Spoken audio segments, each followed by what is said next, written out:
Good day, everyone. Imagine leading a nation where every decision must be balanced. And leadership is not only about holding power, it is about balancing law, ethics, and responsibility. I am Junaira Gonzalez Carnan, a third-year B.Ed student, and today I will analyze leadership approaches of Theodore Roosevelt and William Howard Taft, focusing on how each president understood legal rights and ethical duties. Although they were political allies, their disagreement shows an important question.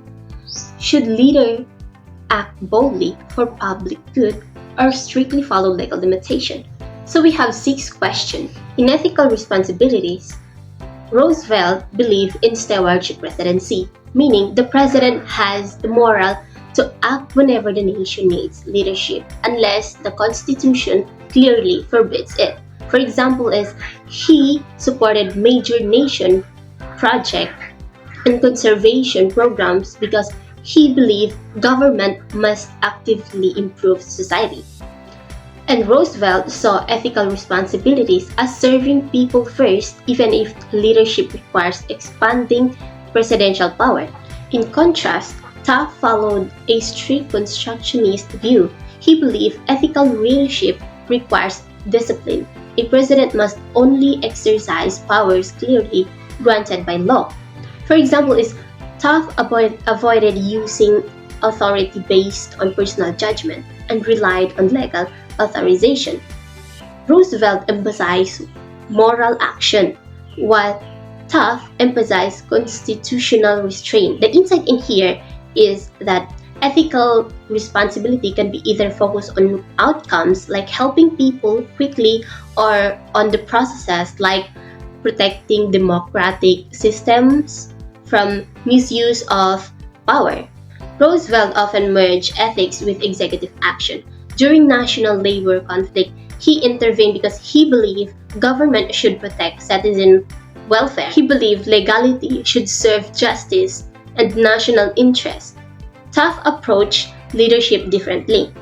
He preferred solving problems through court rather than personal executive decision. Taft teaches that ethical leadership must remain accountable to established law and to prevent abuse of power. Without legal limits, could strong leadership become dangerous?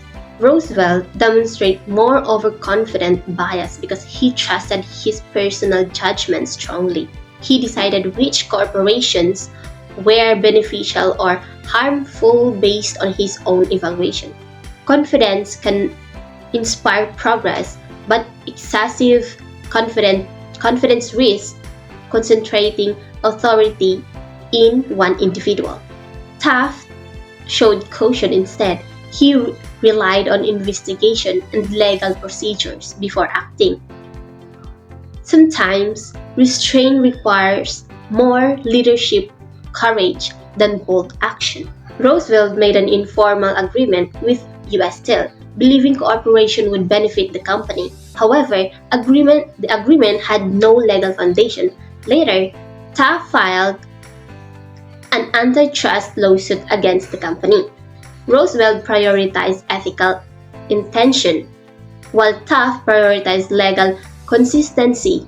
Good intention alone cannot replace lawful procedure because public trust depends on transparency and accountability. This shows how unclear governments can create political division, even among allies. In my view, the most effective presidency combines both leadership and strength. A national crisis requires decisive action like Roosevelt leadership, but policies must still follow legal safeguard like Taft approach.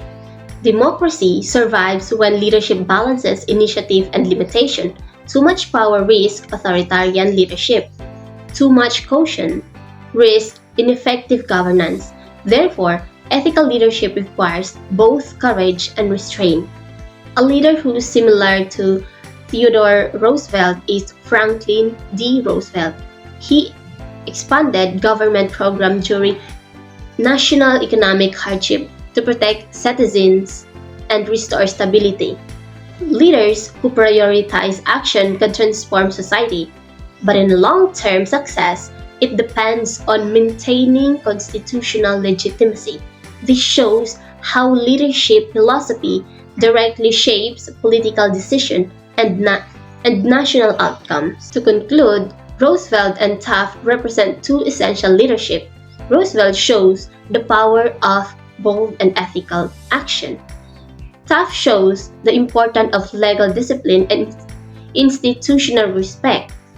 True leadership is not choosing between ethics and law, it's harmonizing both to serve the people responsibly. Their debates remain relevant today because every leader must answer the same question. How can power be used effectively without violating democratic principle?